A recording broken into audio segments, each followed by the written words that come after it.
This is Let's Get Out the Hood with Mr. Mark and Toxie.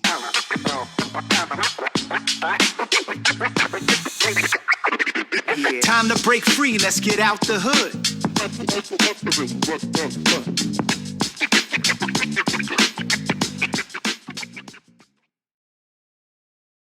All right, so welcome to Let's Get Out the Hood, the podcast where we explore how escaping the hood starts in your mind.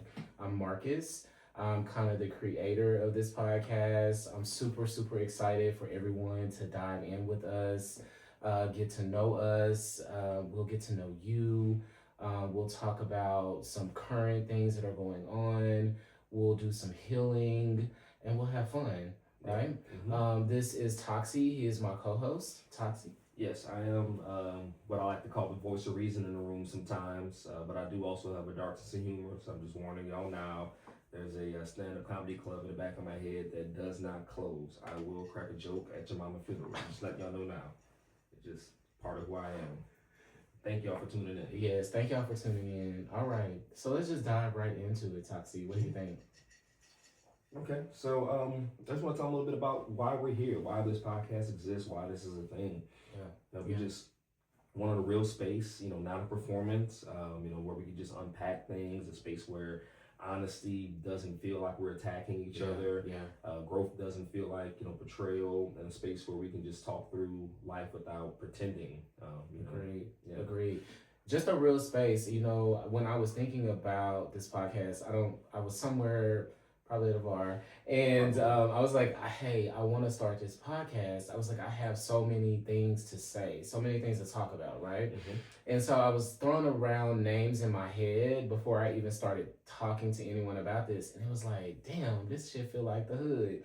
And so it was like, yeah, but it's not the hood, it's not where you live. I don't think either one of us live in the hood. No. It's more about being like in that stuck place, right? That place that just you're dark, like you just want to break out, like you have a voice, you just want to scream. So it has nothing to do about where you live. It's more about just that headspace. Correct.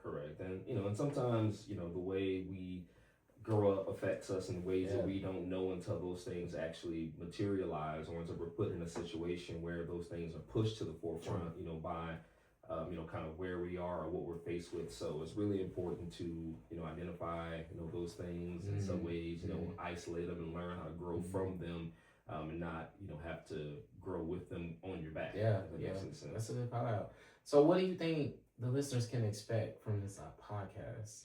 I would say, more than anything else, just, a honest space where we'll talk about several things. I just see Marcus has a list. I do have things that he wants to go with. So we'll talk about some of those things. I think on your list, the first thing was what the Black church, and then what else did you have? I think it was like the Black church. Being gay, recognizing that you're gay at an early age, and what do you do with that? You're raised around this whole church community where you're taught like, hey, you going to hell, for being gay. So how do you deal with that? I think also some of the other things that are on my list would be like just working in corporate America, being a Black man working in corporate America. How do you show up? What are some of those things? We talk about code switching a lot, right? Like, so how do you show up and not have to code switch, right? How to crack the code. How to crack the code, exactly. Yes. Things like friendship. Like I always say, like friendship is like my friends are my family and my circle is my circle. How do you keep your circle strong, right? How do you appreciate each other? I think that friendships are really hard, and it takes a lot of effort from both parties. How do you deal with a situation when one person is putting in more effort or all the effort and somebody else isn't, but you still call me your friend? Correct. We're going to talk about how friendships can look differently, and so we'll definitely get into that on a later episode. But as a part of that, though, I'll be talking about things like how my fellow straights and our issue with homophobia and whether or not it's a phobia. I don't even know how you know, we'll dive off into that a little bit later. But you know, sometimes also why it's hard for men to have female friends. You know, we're all human. That should be a name of an episode. So we are all humans. I love that. I love that. Having this human experience. Talking about some of the misnomers of what it means to be a man, what it means to be a father, what it means to be a husband, things like that, and just some of the trauma, the healing, and the accountability that comes with all of that. And a lot of it's stuff that we run from, but we all need it. Agreed. And I think a lot of this stuff also, it's not like I didn't want this podcast to feel, well, I love our people, right? I love us. Yes. I didn't want it to feel like, oh, this is a podcast for, the Black and brown community. I want this podcast, it's for everyone, right? Yeah. When I think about my friend circle, it incorporates everyone. There are so many people in my circle that don't even look like me, and I love them like they're my family. Sure. So I did not want this to feel like this is a space. You can't come to this space if you're not Black, right? Yeah, and also no matter where you are in life, though, right? Because you have people who live in $20 million houses, but they're constantly getting the police called on them for some foolishness and some nonsense that's going on, right? Or just doing things in a certain way that's like you don't have to do that anymore. But why do you still find yourself in this situation, right? Yeah. So again, Let's Get Out the Hood isn't necessarily as Marcus said specific to race. It's more about kind of an ideology or a mindset of just wanting to break out of again some of those things that you were let's say born into sometimes a lot of times born into right. And look, I think neither one of us we're not experts. So we're just real people, vulnerable enough to speak from, our real perspective and, share that with everyone. Yeah. And I think for me, that's definitely, it's taken some time for me to get to this space, right? Fair enough. I think that a lot of people know that I am very private. And so for me to be doing this podcast, talking about some things that, are real to me, like my real life that I go through on a day to day, I think that's big for me. So I think it's growth, but again, we're not experts. Yeah, and we're gonna do our best to be open books. Now, granted, we're still getting to know y'all. We don't know y'all like that yet, so there's some stuff that we're gonna have to keep. But for the most part, we are gonna be open books. We are gonna encourage your participation. Send us questions. Send us topic ideas. Eventually we'll open up the voicemail line, once we, again, we gotta get to know y'all a little bit more before we give y'all our number. But yeah, absolutely. We want this to not just be the two of us, sitting here, rambling on about, nonsense. We want this to truly be a conversation that takes place, once this podcast is turned off. Right. That's when the conversation really starts. Right. All right, Toxie. So what do you want to dive into now? Maybe the lightning round. Yeah, so let's do that. Every week, we're going to do a check-in with each other. This week will be a little bit lighter than the other ones, but we do encourage, you to check in with someone you trust every week, your friends.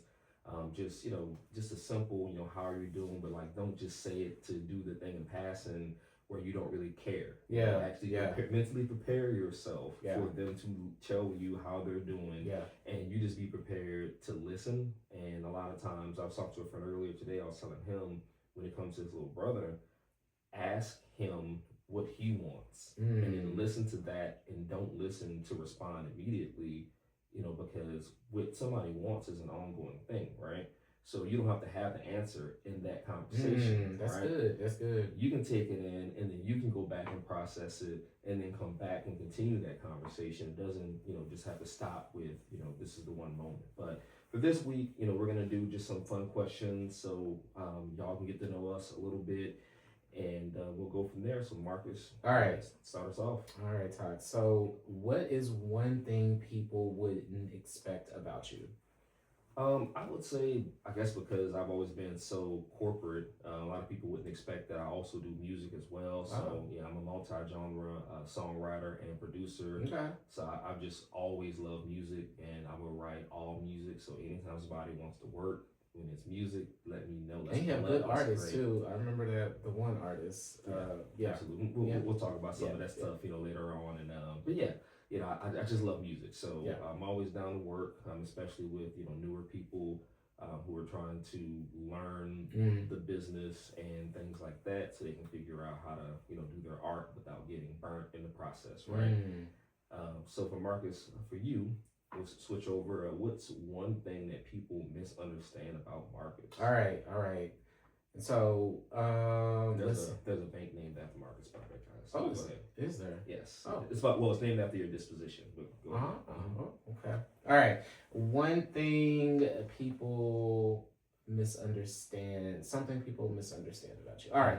So I think I'll take it back to what I said earlier about me being quiet and very reserved and private, right? And I think that because I am so different from my husband, people automatically think I'm just an asshole. Yeah. And I'm not. Like, I'm completely not an asshole. Like, I think it takes a while for me to warm up to people. But everyone gets the same opportunity, right? Yeah. And so it does take a while. I'm naturally, I feel like an introvert. And so, I have started trying to get out more. Like I said, this was a huge step for me, but I am naturally introvert. And so when people meet me, you might not get, if you meet me and Ty at the same time, you may not get the same experience from both of us. You know, I always, we were talking about this, but when we were in Mexico, we were in the pool and this lady, obviously she had been trying to get my attention. And I was just in my phone.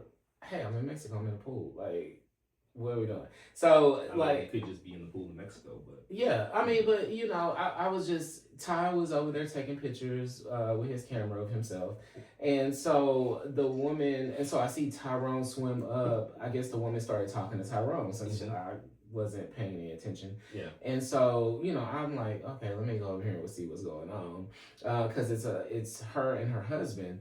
And so I swim up and she's like, oh no, don't come over here now. And I'm like, what? She's like, I've been trying to get your attention. I wanted to be your friend. And I felt so bad. I was like, look, that is not my intention. Like sometimes I'm in my own world. I really honestly was not paying attention. But I think that is what I get. Sometimes I get a bad rap because people just think I'm an asshole and I'm not. But it's because you bank at RBFCU. Yeah. For those of you. Got you. Okay. Yes, that's a Rusted Bitch Face Credit Union. Now, granted, that's not what that actually stands for. So RBFCU, don't sue us, don't come for us. Is there RBFCU?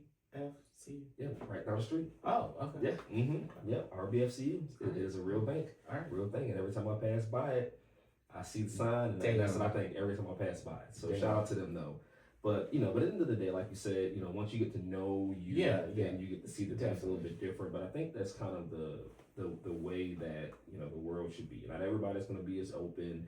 I'm obviously a more social person than I like to be, apparently. But it is what it is. I finally started accepting it and stopped being in denial about that. But it's definitely and you'll talk to anyone, like literally, like you, anyone. Yep, it is what it is. All right, so what is one mindset you had to outgrow? So the mindset for me that I had to outgrow is, I always grew up knowing, you have to have a side hustle, right? And, but when I was, younger and, growing up in New Orleans, because New Orleans is one of those places to where no matter if you grew up, poor or rich, you were still within 5 to 7 minutes of each other at any given time.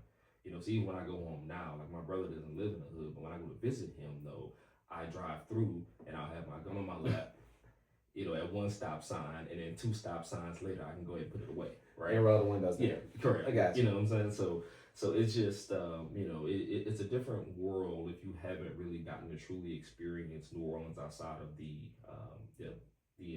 tourist parks, right? Okay. And I love New Orleans. Yeah. And so, even though I grew up, and I put this in air quotes, poor, in New Orleans, though, I was very blessed to have some very, different experiences, some of which we'll dive into later on. But I would say the mindset that I had to outgrow was that, your hustle doesn't have to mean illegal, right?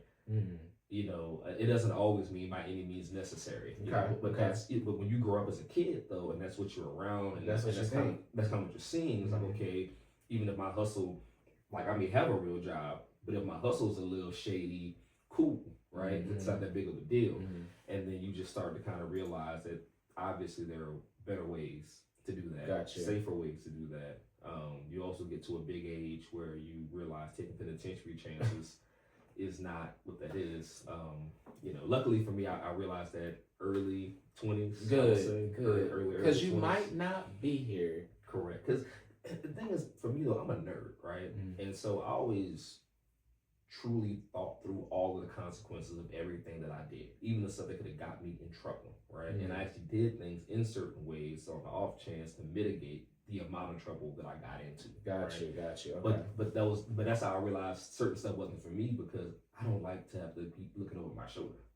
You know, that's just too much. But I will say again, just to reiterate though, you know, always have, you know, a hustle, something that you're good at. Your hustle should probably be something that you're passionate about, because if that means that you're going to do it even when you're tired, even when that job beats you down, you're still going to feel good enough to go do that. Yeah, that makes sense, right? And so, and for me, you know, music is kind of sort of, you know, added to one of the things that I do in that space, because it doesn't matter how tired I am. You gonna still do it. If somebody wants to work, I'm about to pull up. Let's work. Yeah.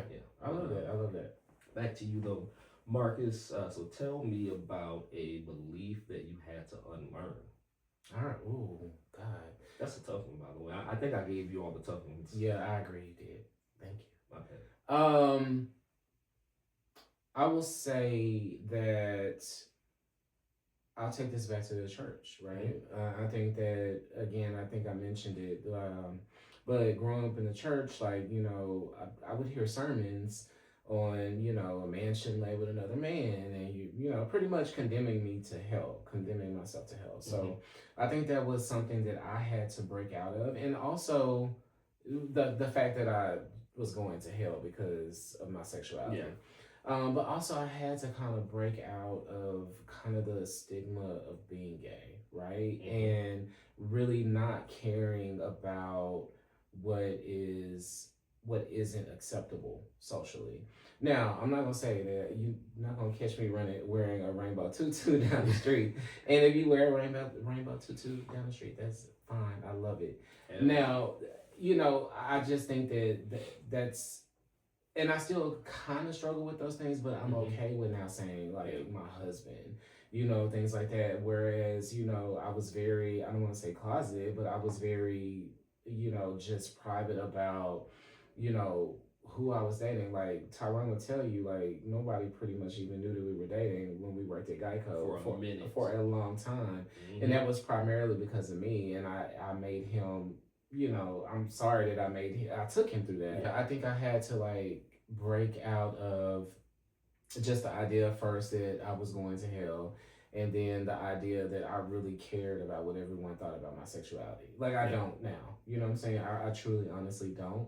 There are some things that I'm still very reserved about, and that's just going to be who I am. Yeah. But I truly don't care what you think. Yeah. I just think that, you know, people have to understand that everybody's life is going to look different, right? Yeah. So, like, even for, you know, me being a heterosexual male, like, my life looks different from other people, right? Sure. Like, you know, for example, you know, there are men out here who share their wives, like, I would never, right? But that doesn't mean that I get to, you know, hold my little, you know, flag up and ride on my high horse or whatever, just because that's not something that I would necessarily do or I necessarily agree with. And I think that people need to understand that the, you know, community that you're a part of is also the same way. Like, not everybody who's gay is going to be wearing the rainbow tutus, as you suggested. And actually, we both know a straight guy who would wear a rainbow tutu right now. Okay, right? We know him, and again, I'm not psychic. I'm not, you know, with him all day, every day, but I'm 99.9% sure that this man is straight, but he will pop out in the rainbow tutu right now. He will, with a smile. With a smile, and be like, "Hey, I'm here." Yeah, agreed. And so, you know, again, it's just, you know, and that's also, again, I think part of the get out of the hood mindset of is, you know, putting people like the stereotypes, those boxes. Yes, like boxes are meant for dead people. If you're not dead, you don't belong in a box. You know, that's just the way it is. All right. So talk to me about one way you're leveling up right now. Ooh, I would say I've always been a very thoughtful person when it comes to other people, when it comes to, like, my jobs and businesses and clients and things like that, right?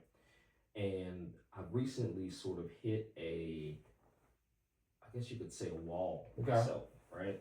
And as I'm muddling through trying to figure out, like, okay, how do I get past this? Mm-hmm. It hit me the other day that why don't I treat myself like a client and then approach things the same way that I'd be advising them if I was outside looking in? And the hardest part about that, you know, because it sounds real easy, it sounds simple, right? But the hardest part about it is that when you're outside looking in, you get to be judgmental, right? Definitely. That red pen gets to come out full fledged, and it's easy because, you know, there's nothing personal really attached to it. It truly is, you know, just business, right? But when you're sitting there and you're giving yourself an assessment of, you know, viability, for example, right?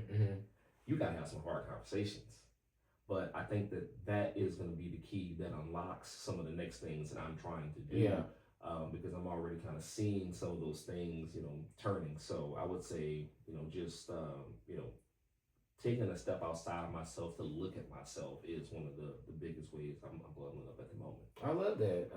And I think that's super important, right? I think we're all works in progress, right? Progress or process?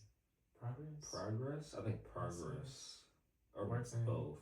Both maybe. Yes. Both maybe. You know, all right, and I think that I think that's great. Process in progress. Yeah, there you go. I love it. So let's move on to something a little bit more fun. Next question of this round and final is top 5. Do you want to do 5? Top 5 what? Favorite artist. Oh, let's do 3. Okay, 3. All right. Lauryn Hill. Bum, bum, bum, bum. You knew it was coming. You knew it was coming. Jump over this desk. You right knew now, it was coming. All right. We don't play about Miss Hill. That's fine. At all. And she don't show up, but she's always in my heart. But she's a great artist. So I would have to say top 3: Beyonce, Jasmine. Okay. And I don't care what anyone says. Ooh, let's do top 4. Okay. Beyonce, Jasmine, Megan, and Erica. And I don't care what anyone says about Erykah Badu. That is my girl, and I'm gonna rock with Erica. It does not matter. But see, I don't think anybody really ever has anything to say about Erica. Y'all said she can't sing. Who says that? A lot of people say she can't sing. I don't think she's like a world-class singer, but I would never put her in the can't sing category. There are plenty of artists that y'all love that y'all would cancel us for today, Mary J. Blige, that I put in the can't sing category, but Erykah Badu is not one of them. I think she can sing. I think she's great. She's and a great entertainer. And she knows her lane. Like, she stays within her lane. Yeah. What are we talking about? We're not gonna see Erykah Badu Super Bowl. Correct. We're not gonna see her try to sing the song from Frozen. Erykah Badu not about to sing "Let It Go." It's not. No, that's not what she's supposed to do. You know, what I'm like, you're right, and she stays in her lane. I have nothing negative to say, despite your, you know, dig at Miss Hill. I have nothing negative to say about her, except I don't even know if it's negative. It's just a fact. She doesn't show up, or if she does show up, she is 10 hours late. Those are facts. Like, facts. What does that even mean, man? Those facts are fiction. Oh my God. Yeah. Here's the thing, though. Be respectful to the people who support you. I always say that being late is a form of disrespect. But have you listened to the Unplugged album? That goes all the way back to 2001. What are we saying? She explains a lot of things in that album of, you know, her process, her breakup with, you know, the way the industry is. You know, some of the mental health things early on, even though, you know, we didn't know all of the things to call them then as we do sort of now, right? And again, I'm not saying that her, you know, canceling shows is cool. I'm just saying that there are certain people who I'm gonna give that pass out of reverence, and she's one of them. So how many passes does she get?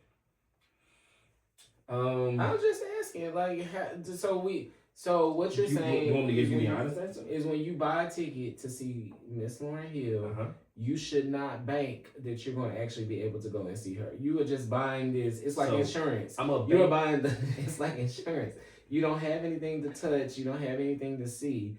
but it's gonna be there, maybe. What I'm banking on is getting my money's worth either way. Meaning, if it gets canceled, I get a refund. If she shows up, that's though, terrible. I get my money's worth and All right. and I get, which is the music and the gift of her presence. Because she is so dope. Yeah, y'all are fans. Again, she may be late. Went to see her the first time I saw her. She was late or whatever the case may be, but after the show, we stayed out back like some stalkers by her bus, and she literally took the time to talk to each and every last one of us, took pictures with all of us. She was so gracious. Like, that was the part to me that was so scary. It was almost like she was, and granted, this was probably 2007 or 8, right?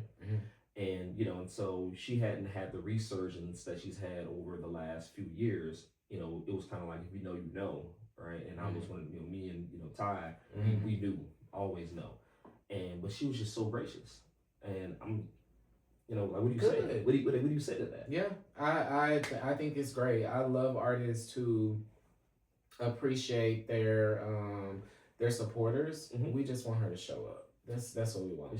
Like and from that concert, and I think we can never really remember if I was there or not, but I think the first time I was there, and I remember standing up for hours, and I remember like my shins were hurting because we were just standing there waiting for her to show up. It was such a good show. And I don't even remember the show because I was in so much pain from just standing there. You don't remember the show because you a hater. That's why you don't remember the show. All right, Toxie, what about you? It was an amazing show. So top 4 is what we expanded it to. Yeah, top 4. Actually, before we move on though, you had Meg in your top 3, 4-ish. Yeah. She's fairly new. That's fine. I mean, really? Megan is amazing. And let me just say that I did not like her at first. Like, because I started hearing, like, I think when I first really started, like, listening to her, it was a lot of those songs that they were playing on the radio. And I was like, oh, this is not good. But when you listen to her catalog, like, even some of her, like, earlier music that, she is an amazing artist. Meg can rap her ass off. Don't get me wrong. I just, she's up there. She's still good. Well, I tried to mix it up. I wanted to put a little rap in there. So that's the reason why I added her. I mean, there's other artists that I could have definitely, put in there, like Whitney Houston or Luther Vandross, who I listen to literally all the time. Really? Or Donny Hathaway, who I listen to all the time. Fair enough. So there's artists that I could put it. I just tried to keep it, 2026. Gotcha. So for me, top 4, it's tough. So I'm gonna go Lupe Fiasco, number 1. I have never listened to an album, and that's disappointing. Food and Liquor, first album, classic album. The only knock on Lupe for me as a fan, and again, I can separate the 2. He has been a huge Kendrick Lamar hater from like day 1. Okay.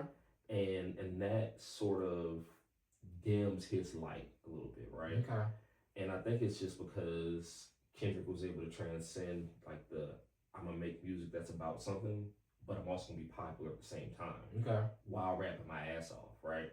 Whereas, Lupe Fiasco, his most popular songs, like the ones that, blew up and made money, those were more commercial songs, even though, like even songs like Superstar, like there was a message in there, right? Okay. It's just that wasn't what was taken from it the most. Like Kick Push, like most people think Kick Push is about skateboarding, but no, I've never heard. Oh my goodness! But anyway, and so I think that because of that, like him feeling underappreciated, because he is one of the best lyricists especially at like burying something. Like I could listen to Food and Liquor. The album came out in 2005, I believe, and I might hear something that I didn't catch the first 35,000 times to listen to the album. Like that's how dope it is. All right. And it's not, it's complex lyricism without the BS.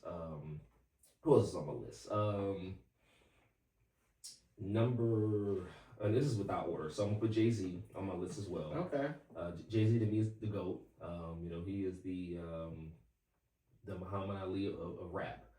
Meaning, he said he was the best, and he's held enough success to be the best, right? And be reasonably like arguable in the best while being able to compete with the best. But he's also transcended rap. Okay. Like Jay-Z is bigger than rap, so how can he not be, the GOAT? Number 3, I think I'm gonna stop at 3. We'll go with Lauryn Hill. Okay. Okay.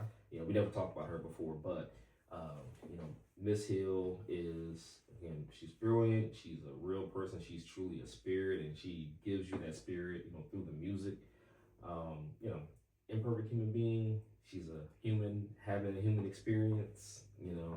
I mean, she has y'all in the chokehold. This woman ain't released no album in 37 years. That's fine. But Miss Education Lauryn Hill was ranked on one of those lists as the greatest. Tyrone walks around here all the time talking about I get out of all those boxes. Mm-hmm. Yeah. So I mean, I get it. Like, I mean, but again, I do feel like she is a different type of artist, right? I think we'll never truly know what she went through. And so I also leave space for the fact that I think that no matter who you are, even if you can't stand her, right? Sure. If you're being honest with yourself, there's clearly something that we don't know. Okay. And so I'll leave it there. But okay. Shout out to Miss Hill. Shout out to Miss Hill. To do anything and everything next. So before we keep going, we want to take a moment to shout out one of the episode sponsors. Yes, Eccentric Personas Photography captures people so they can remember how life felt, no matter the season they're in, whether you're celebrating a milestone or simply showing up as yourself. Their sessions are relaxed, creative, and personal. If you've been thinking about updating your photos or documenting where you are in life right now, book your next shoot at www.bookepp.com. That's www.bookepp.com or call 469-765-4127. And if you're interested in advertising with us, please send your brand or business information to us at Let's Get Out the Hood on all platforms. And also you can email us at letsgetOutTheHood@gmail.com.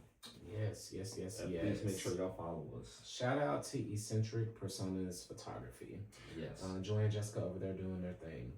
All right, so let's just dive into a section that we call "No News is Good News." Yes, in this section we'll talk about relevant news topics. Again, we're not media pundits per se. We're just regular people having regular conversations. So what's our topic of the week? I think Jasmine Crockett running for the U.S. Senate. Yes. Right. So Jasmine Crockett is running for the Senate. It's made a whole lot of people uncomfortable, right? And that says more about the system than her for sure. I've had an opportunity to actually meet her. She's actually a very, very lovely lady. What do you think, Toxie? Yeah, I mean, I think that people don't like the fact that she's sharp and she's unapologetically Black, and the worst part to me though is when we are the ones who are sort of agreeing with or we're the ones saying these things about her just because we're not used to seeing that in public, right? Yeah. We all know Black women that are just like her. We love them, we respect them. We're just not used to seeing them on a political stage. And like Marcus said earlier, I think that's more of a system problem than it is a problem about her. She should be all of her.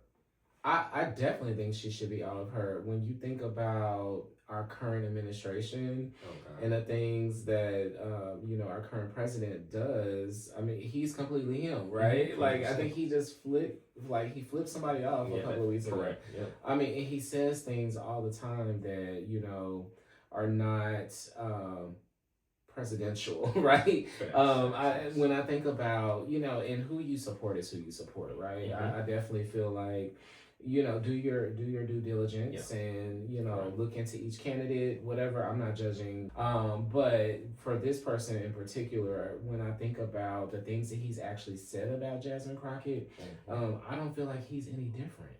I don't feel like he's doing anything different than what she's doing. Correct, and all of that stuff is to distract from the fact that she is qualified, right? She is an articulate person. Again, she speaks like people who know what they're talking about. Yeah, definitely. Speak when they know what they're talking about, right? And so it's not that she's just up there throwing random quips. She's coming with facts. So she comes with receipts. She comes with folders and stacks of papers to go over information while throwing in and adding that that extra personality to the process, right? Mm-hmm. So we can't accept one side's personality without accepting the personality of the other. But I did want to say before you moved on too, though, like Marcus said, vote for whoever you vote for, but make sure you vote. And it's, as far as this election is concerned, there are two very, very viable candidates. Tallarico is a very solid gentleman. If you haven't watched his 20 versus 1 on, I can never remember the name of that network that does them, but it's a YouTube only network. Okay. I believe it's like one word, and they do these sit downs where it'll be like, one time they had, what's her face? Candace Owens on. Oh, okay. Candace Owens versus 20 liberal black women, right? And so they have these conversations, and I watched a few of them, and some of them were really good conversations, but his just really stood out to me because one, he didn't break. They threw all kinds of stuff at him, and he didn't break. He stayed true to himself and stayed in character, the entire time. And he showed that he's articulate and intelligent as well. So again, I'm looking forward to seeing the outcome of what comes out of that race. But just make sure you vote, guys. Just vote, yeah, definitely. I just want to say, I think that some of the lack of support for her that comes from our community is sort of more of a self-hate issue than it has anything to do with her actual behavior. And I think that that's something that, again, we need to question about ourselves, whether that's not one of those get out the hood moments, because, again, she is, personified herself in such a way that I think her qualifications, came first. Yeah, her, no, I agree. Like her being, educated and knowing what she's talking about. Again, it just so happens that she's also not the palatable mainstream version of what they want black to look like in those spaces. But to me, again, that's their problem. Yeah. And we have to stop acquiescing to stuff like that. Yeah. Like that's only acceptable if you're like in sports or in the music industry, right? Not in politics. Yeah. And so, but anyway, always gotta be careful. Yeah. All right, so let's transition. This week's pop topic. Yes. How do you feel about that? Let's talk about that. All right. So, so last night, Onika Mirage attended the premiere of Melania Trump's new movie. What do you think about it? Are you going to go see it or not? So for those of you who don't know who Onika Mirage is, that's Nicki Minaj is her rap name. Shout out to the Barbs. Don't come for us after this segment. I don't really think she has any more Barbs after this. I don't know.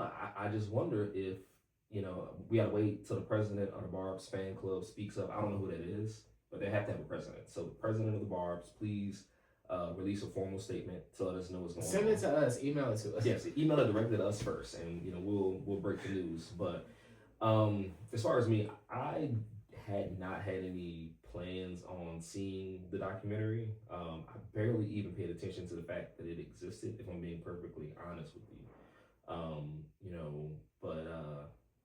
Shout out to, I guess Nikki doing what she got to do to get her gold card. But where are you at on this documentary, Marcus? So I actually wanted to see it. I'm not gonna lie, I wanted to see it. I texted a couple of friends about it, and because it's in theaters or is it streaming only? It's in theaters starting today. You mean to tell me people are actually going to the movie theater? So it did not do well in Europe. Okay. Not surprising. But this morning when I asked Ty, I was like, "Hey, you want to go see this?" Like this man, I thought he was gonna fight me. Oh. He was like, "Are you serious? Are you serious?" And I was like, "Yeah." So here's the thing. I do think that this woman's fashion sense is everything. Like if you've ever seen her, I love to follow fashion, right? She has a great fashion sense. But really the other part of this is I just really want to know what she does all day. Like, I mean, because we never see her. We never see her. She barely speaks. When she does speak, she just spoke the other day about what she said? About the shooting. And she was like, this is a call for action for peace, right? And so, but when is the last time we've ever seen her, right? But to me, that just means like all they're going to do is try to conflate, and they're going to tell not her story. They're going to tell the story that they want to tell. So I don't think any of it. I watched the trailer. It looks like it's a bunch of her getting ready, her dressing in her gowns, go into these different events prior to the inauguration, prior to him even running. Okay. So it's a lot of stuff like about fashion, and then it's like there's one part I watched a trailer. And she even calls him Mr. President. Like she answers the phone and she's like, "Oh, Mr. President." Like, but was she doing it to be like cute, or no, was it like it really sounded like I truly he was think, calling a foreign country? I truly think this lady is calling her husband Mr. President. I truly think so. Okay. But again, like, what does she do all day? She's not like any of our other first ladies that we've ever had. This is her second time being able to do this. I don't feel like she's impactful, like with Michelle Obama. She had the whole thing with Beyonce. Was that somebody? What did Michelle do? She Run It Up. Yeah, she had the food initiatives. Was it the Run It Up thing? I can't remember what it was called. I think that was the Beyonce. I think when she did the Beyonce song, it was the Run It Up thing. Yeah, I mean, even Jill Biden, she did things as well as around education. But it's like, what has Melania actually done? We haven't seen anything. So that's really the only reason I wanted to see it. It had nothing to do with me, supporting that group. But I guess it is supportive if you think I'm giving my $10 to a matinee. So I see it. I mean, again, I'm not mad at it either way. Because again, I don't even, nobody wants to go see it. Yeah, and it probably isn't safe. They're probably protesting at the movie theater. I mean, I don't do party politics. I vote my interest anyway, and that's a whole other conversation for another day. But as far as Melania, again, I'm just never really been that interested in her. The only thing I would say I'm sort of interested in is what her relationship with Barron is like. Because typically when you have fathers who are a certain way, right, and then they have sons, sometimes, those relationships with the mother, who is, again, a little bit more quiet and reserved, is different. So I'm just curious to see, and I guess this is probably more about Barron than it is about her, but I just want to know what kind of kid he is, right? I mean, he's an adult when I say kid, I'm old enough to call him a kid. I just want to know what kind of kid he is, and that's what I'm saying. I just want to know what does this look like on a day to day. Like this is but I don't think they're gonna give us the real thing. I mean, of course, it's gonna be scripted, of course, but still, like scripted. It's gonna be AI. It's gonna be all kinds of stuff. I still want to see it. It's gonna be anything but real. I don't know. I still wanted to see it, but I guess other than the fashion designers, who they'll probably highlight. Hopefully, they had talked. I had read this article from the first time that he was in office, how a lot of the fashion designers, they had turned her away. They didn't want to dress her because of who he was. Yeah. And so I'm really, I don't know. Again, I'm torn on that type of stuff too, though, right? Because I feel like you make close for everyone. It doesn't matter. Exactly. I agree with you. But what you believe in and what you promote, that's up to you. I think that we talked about being human. You're a human first. Correct. And if you don't want someone that you don't support wearing your fashions, then hey, that's on you. But I'll say this, though, right? Like, because we make a big ado about celebrities and their positions and their speaking out or not speaking out, right? So I feel like there's a difference between not speaking out. Like, let's just say Marcus is a clothing line and Donald Trump wears your clothing line, and you don't say nothing, right? There's a difference between that and then you getting up there at the White House, hey, Mr. President, I love your suit. Those are two different things. Can you do that again? I'm not. But but that's basically what we're watching right now with Nikki, where and again, it's an ends to a means to an end. Sorry, for her, right? Sure. And it's sort of gross in a way, right? To use a delicate term, it's not that delicate, but it's kind of gross to watch. And I get it, but she could have not said anything at all, and still gotten her gold card. Without the dog and pony show. With the dog and pony show was not necessary. And that's where you get to the point where you start to wonder now, again, Barb's president, release a statement, please, because I just really want to know. I think that it's hard, right? I will say that and I don't know. Like, I feel like I've played that game before, right?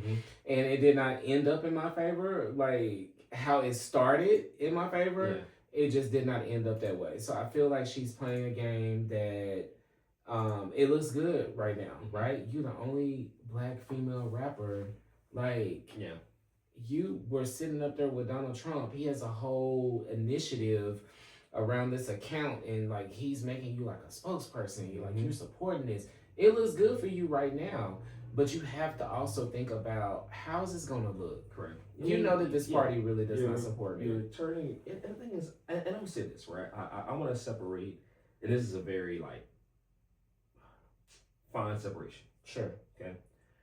But I feel like there's the Republican Party, and then there's the MAGA people, right?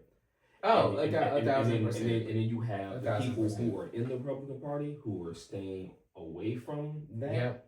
Again, they're not necessarily speaking out against it, but they're not like all up in it. Mm-hmm. And you have the ones who are going to wear the hat as long as the hat's cool. Right? Damn. And so I kind of want to separate the two, because for me it would be slightly less disgusting if it wasn't for her supporting the man who was just throwing paper towels. Exactly. No, I 1,000% agree with you. I just feel like I've been a Nicki fan for a really long time. I've been a Nicki fan as a rapper. I've been a Nicki fan since the mixtapes. You know what I'm saying? When she looked like, like bar for bar, you're not gonna find. You're not gonna. Well, not. Look, I don't think you're gonna find a female rapper that can rap with her. Bar for bar. Megan. We're gonna say Megan, but it's a different. It's a different style. Obvious. It's Megan. It's different. It's a different style. Because she can rap the way Megan raps, but she can also get to a different level. But that's what I'm saying. But at what point did you decide this is not who I want to be? I don't want to be Nicki anymore. I think mental health issues is real. Like when you know, a lot of people do drugs and alcohol and things like that to mask mental health issues. I think also, again, when she went from being number one to, just like being, right? I think that she missed the moment. And what I mean by that is this, like when like Nas, Jay-Z, when they went from being number one to just being Nas and Jay-Z, and it doesn't really matter like where they're ranked or whatever, right? They pop out when they pop out. Sure. She had the opportunity to graduate into the I pop out when I pop out status. Beyonce and pop she didn't. out, pop out. Exactly. Yeah. She took it as, okay, they don't love me anymore because now they're loving on this other person. Okay. And it's a slight to me when it's not that. You could have just been Nicki Minaj, the golden rap female who's the top of the rap shit.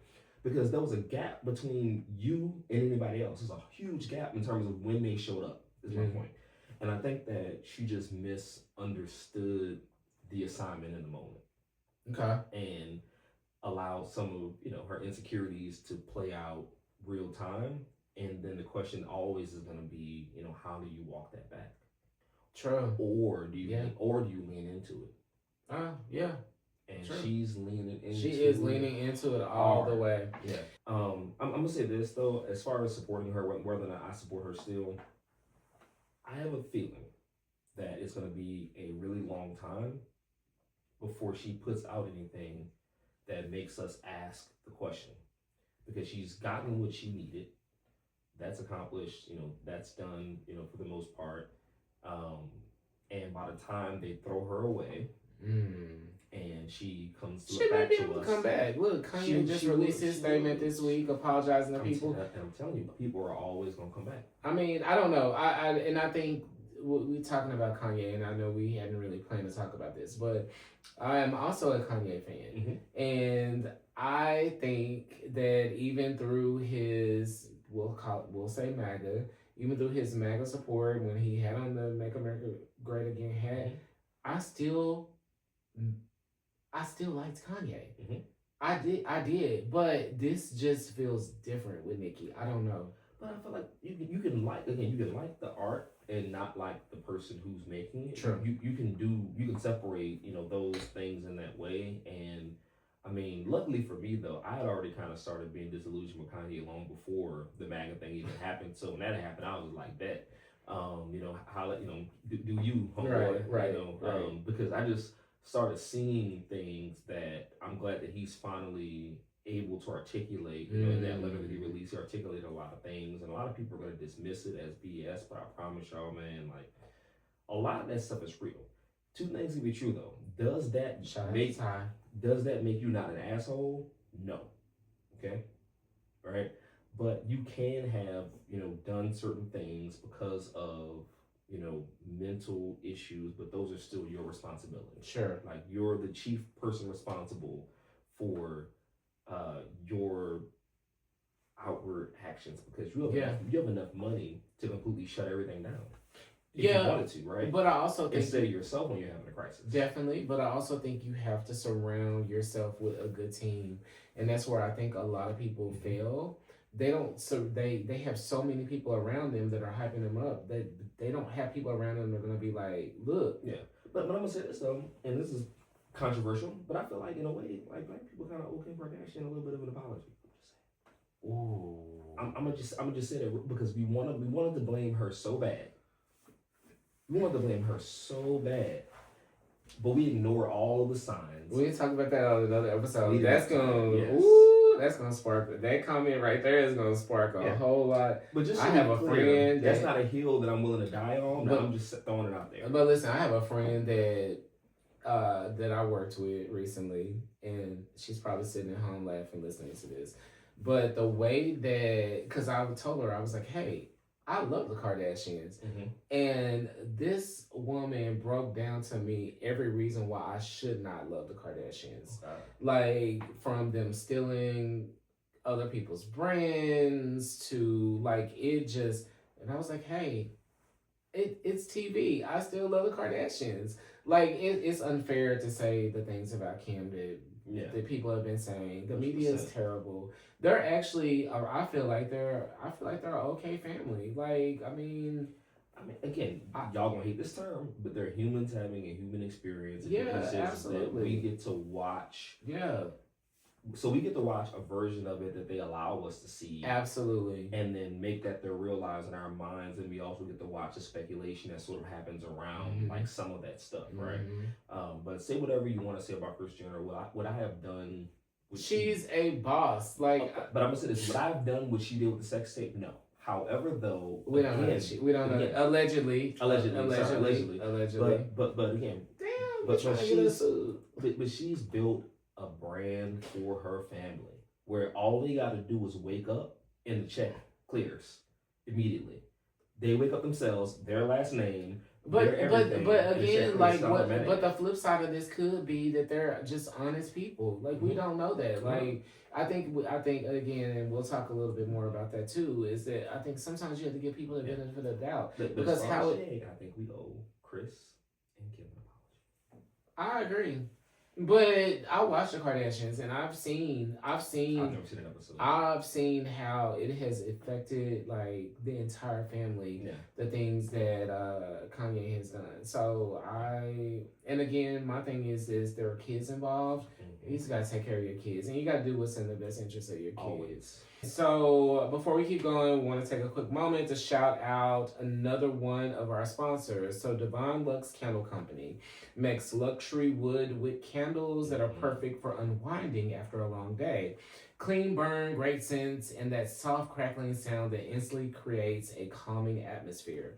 If you're into cozy self-care vibes, these are definitely worth checking out. And if you're interested in advertising with Let's Get Out the Hood, follow us everywhere at Let's Get Out the Hood or email us at letsgetoutthehood@gmail.com. We'll also drop the link to Divine Lux Candle Company in the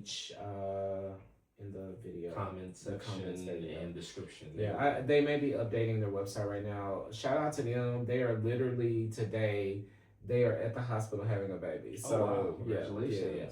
Congratulations. Shout out to them. Yes. So we love Dana and Romeo. Our first Let's Get Out the Hood baby. I'm just kidding. Yeah. Right. Anyway, guys.